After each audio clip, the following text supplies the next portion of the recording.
Cordial saludo, bienvenidos una vez más a JCH Divulgación Jurídica, donde encuentran como otros temas legales de interés. Continuamos con nuestro curso de Introducción al Derecho, estudiando en esta oportunidad la obra El Leviatán de Thomas Hobbes, específicamente la primera parte que el autor dedica al estudio del hombre, en su capítulo primero que denomina de las sensaciones. En esta parte de su obra, el filósofo analiza al hombre, comenzando por estudiar sus pensamientos y percepciones. Hobbes plantea que cada pensamiento humano es una representación o apariencia de una cualidad o accidente de un objeto externo. Estos objetos actúan sobre nuestros órganos, como los ojos, oídos y otras partes del cuerpo humano, generando diversas apariencias. Según Hobbes, el origen de estas percepciones radica en lo que él llama sensación, la cual es recibida por los órganos de los sentidos antes de ser concebida por nuestro intelecto.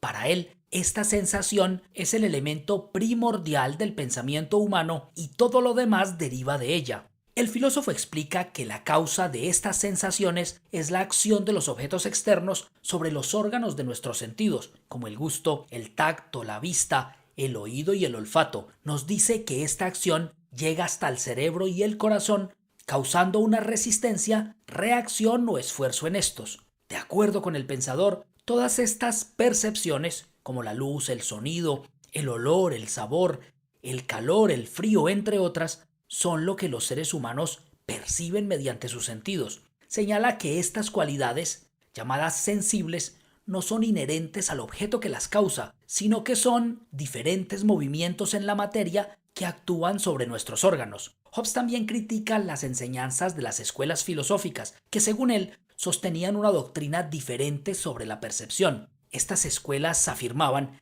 que lo que vemos, oímos o comprendemos emana directamente de los objetos percibidos. Sin embargo, el autor enfatiza que estas sensaciones son realmente fantasías originales causadas por la presión o los movimientos de las cosas externas sobre nuestros ojos, oídos y otros órganos. En una interpretación libre de las palabras del autor, podríamos decir que quiere explicarnos cómo, para él, estas sensaciones son fundamentales para entender cómo los seres humanos perciben y entienden el mundo que los rodea. Digamos que son la base sobre la cual construimos nuestro entendimiento y nuestras acciones. Así, al comprender cómo estas sensaciones son causadas por la interacción con objetos externos, podemos comprender mejor cómo los individuos perciben y reaccionan ante su entorno. Para Hobbes, esto es crucial para entender las relaciones sociales y el Estado, ya que las percepciones individuales forman la base de las interacciones sociales y políticas.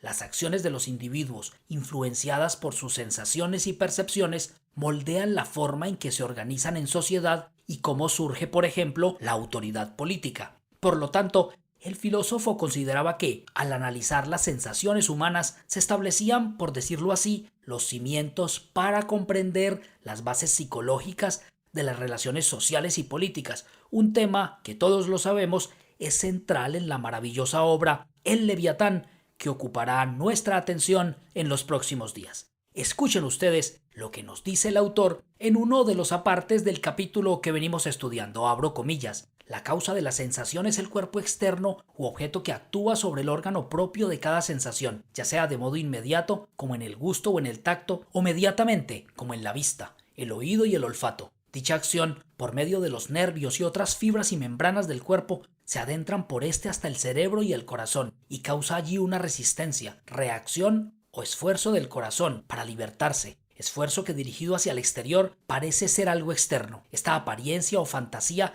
es lo que los hombres llaman sensación, y consiste para el ojo en una luz o color figurado, para el oído en un sonido, para la pituitaria en un olor, para la lengua o el paladar en un sabor, para el resto del cuerpo en calor, frío, dureza, suavidad y otras diversas cualidades que por medio de la sensación discernimos. Todas estas cualidades se denominan sensibles y no son en el objeto que las causa, sino distintos movimientos en la materia, mediante los cuales actúa ésta diversamente sobre nuestros órganos. En nosotros, cuando somos influidos por ese efecto, no hay tampoco otra cosa sino movimientos, porque el movimiento no produce otra cosa que movimiento. Ahora bien, su apariencia con respecto a nosotros constituye la fantasía, tanto en estado de vigilia como de sueño, Y así como cuando oprimimos el oído se produce un rumor, así también los cuerpos que vemos u oímos producen el mismo efecto con su acción tenaz, aunque imperceptible. En efecto, si tales colores o sonidos estuvieran en los cuerpos u objetos que los causan, no podrían ser separados de ellos como lo son por los espejos y en los ecos mediante la reflexión, de donde resulta evidente